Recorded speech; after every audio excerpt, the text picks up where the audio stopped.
Tu fais souvent référence à la toxicité qu'accumule notre corps. C'est quoi Oui. pour toi la toxicité? Ouais, c'est une grosse étiquette, hein? Toxicité. C'est épeurant aussi. Oui. Oui. Personne ne veut être toxique. Non, personne ne va être toxique. Ben, en fait, la réalité, c'est qu'au fil des 40 dernières années environ, l'industrie alimentaire, cosmétique, pharmaceutique, toutes les industries, les grandes entreprises qui nous entourent ont eu une mission un peu commune qui est de nous rendre consommateurs de leurs produits. Hein?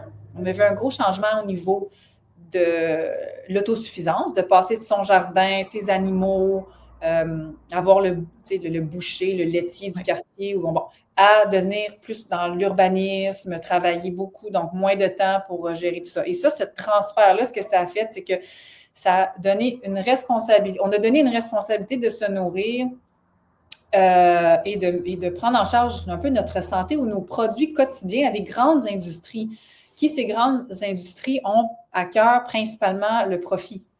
Bien sûr.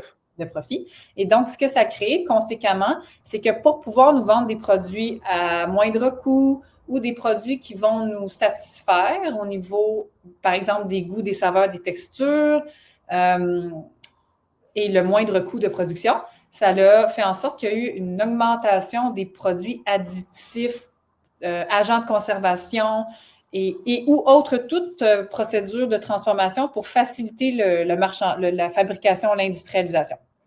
Et donc ça a fait monter en flèche notre exposition massive à des produits qui ne se retrouvent pas de façon naturelle autour de nous, à des produits que notre corps n'est pas apte à transiger, éliminer, digérer. Et donc, ça augmente la charge toxique sur l'organisme. Et là, je parle autant des produits qu'on va se mettre sur la peau dans l'industrie cosmétique, la dentisterie moderne. Je fais référence aussi même à la qualité de l'eau qu'on va consommer à la maison. Également aux qualités des aliments qui sont légèrement transformés ou ultra transformés dans l'industrie. Donc, dans chacune de ces sphères, il y a eu augmentation de certains produits pour rendre les produits attrayants, goûteux, créer une certaine dépendance aussi chez le consommateur. Donc, Mais ça fait en sorte que notre foie, notre corps n'est pas adapté pour pouvoir transiger avec une aussi grande charge toxique chaque jour. J'ai même vu j'ai acheté un meuble l'autre fois et il y avait une étiquette, puis c'était écrit selon, oh mon Dieu, c'est pas les bons termes, mais selon la législation en Californie, on doit vous informer que ce meuble est toxique. Exact. Ce Là, je meuble me est suis dit, mais c'est un cancérigène. meuble. Exact, parce qu'ils ont utilisé des produits pour anti-feu, des produits anti-taches, et ces produits-là, un nouveau meuble, par exemple, ça va dégager pendant des mois et des mois des substances cancérigènes. C'est ça. Donc, même changer ses vêtements ou peinturer la chambre de son bébé, par exemple, ou acheter des meubles neufs nous expose à une charge de toxicité. Quand on s'achète une nouvelle maison, la colle, tous les produits chimiques et toxiques. Fait qu'on est exposé, tu sais, surtout qu'on est des grands consommateurs maintenant. Donc, c'est pas comme on n'est plus dans l'ère où on passe pour la plupart, le linge de nos enfants aux 8 enfants. On achète des nouveaux vêtements. Il y a des pesticides dans les vêtements pour aller vers la traversée de bateau.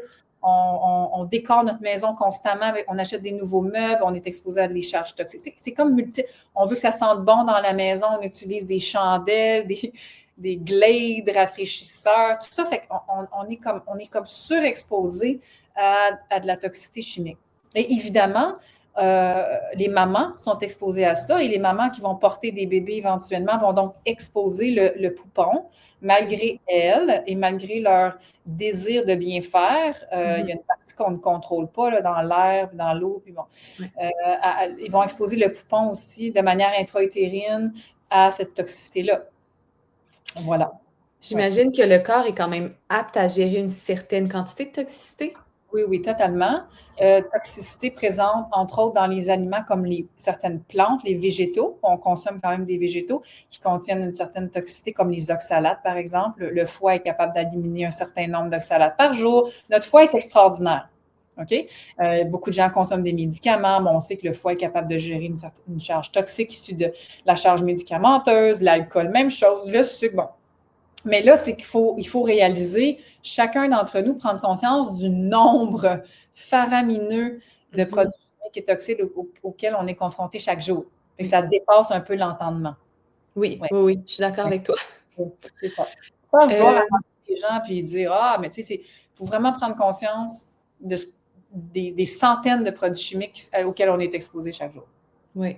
Puis tu fais vraiment un très bon travail de conscientisation à ce niveau-là parce que moi, avant de te connaître, je n'étais pas très consciente de ça. La toxicité, on n'en entend pas vraiment parler. En fait, ça fait tellement partie, j'imagine, de notre quotidien, de notre mode de vie, que on n'est même pas au courant de ça.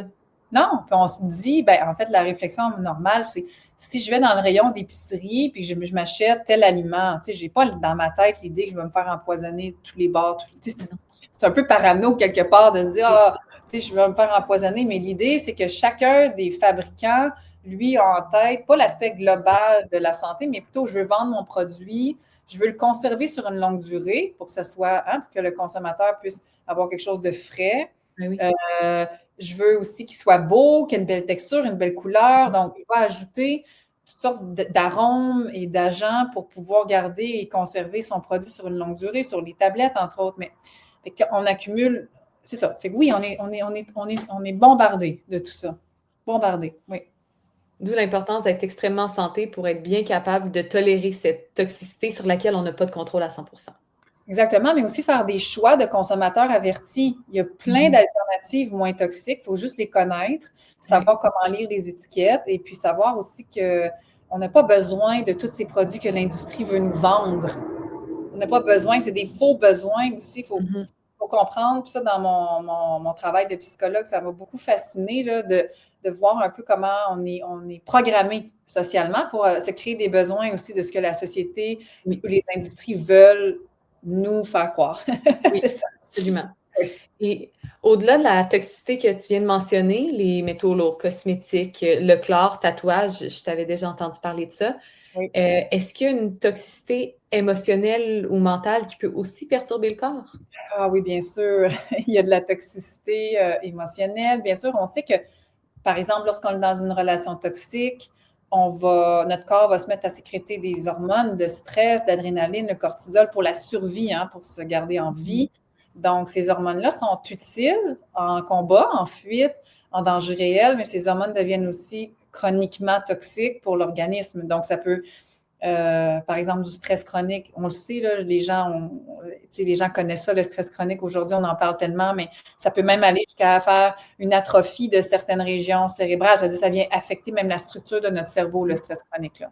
Donc, c'est une drogue très puissante. Ça nous met en mode d'hypervigilance. On peut arrêter de dormir pour être vigilant, avoir une force musculaire augmentée, faire des choses extraordinaires. Mais en contrepartie, quand c'est chronique-là, ça peut nuire. Ça nuit. Ça nuit à notre libido. Il y a des gens qui ont de la misère avec la fertilité quand ils sont sous stress chronique. Donc, il y a des conséquences à ça. Fait que ça, c'est une chose donc peut devenir toxique chroniquement. Mais le but du stress, c'est de nous sauver la vie là, à la base. Ensuite, les relations toxiques. En fait, notre façon de se parler, notre mindset, nos croyances par rapport à soi-même, les autres et l'avenir peut être très toxique aussi. Oui. La façon dont on va s'aimer ou se malmener, se traiter, les choix de nos relations, c'est aussi, ça peut être une source de toxicité pour le corps. Également, le champ électromagnétique aujourd'hui. Donc, on est exposé beaucoup malgré nous, encore ici, au champ électromagnétique. C'est aux ondes cellulaires, aux appareils Bluetooth, qui émettent un champ électromagnétique un peu similaire. Dans certains cas, un micro-ondes. On sait que le micro-ondes peut cuire de la nourriture. Alors, on peut cuire autre chose. Si on se situe près d'un micro-ondes qui cuit, si on se situe près d'un champ électromagnétique qui a un... comment tu appelles ça? Voyons, j'ai les abréviations dans la tête, là, les Hertz, là, les mégahertz. C'est un champ électromagnétique proche de ça. Évidemment, au niveau cellulaire, ça va avoir un impact sur les cellules, nos cellules corporelles. D'ailleurs, j'ai suivi une formation en France en 2024 avec le docteur Dieuzède là, sur le champ électromagnétique. Extrêmement intéressant. Oui. Et ses impacts là, sur le cellulaire, en fait. Et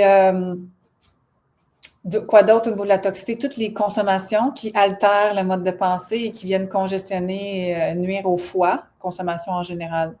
Le sucre, l'alcool et les drogues sont quand même des fléaux dans la société qui sont acceptés de nos autorités, dans le sens que c'est comme, OK, le gouvernement accepte que l'on consomme alcool et drogue, mais c'est aussi des médicaments prescrits parce qu'il y a des enjeux de la polypharmacie, mais c'est l'une des causes, les premières causes de décès, de problématiques de santé mentale et physique dans notre société. Alors, ça aussi, c'est toxique, très toxique.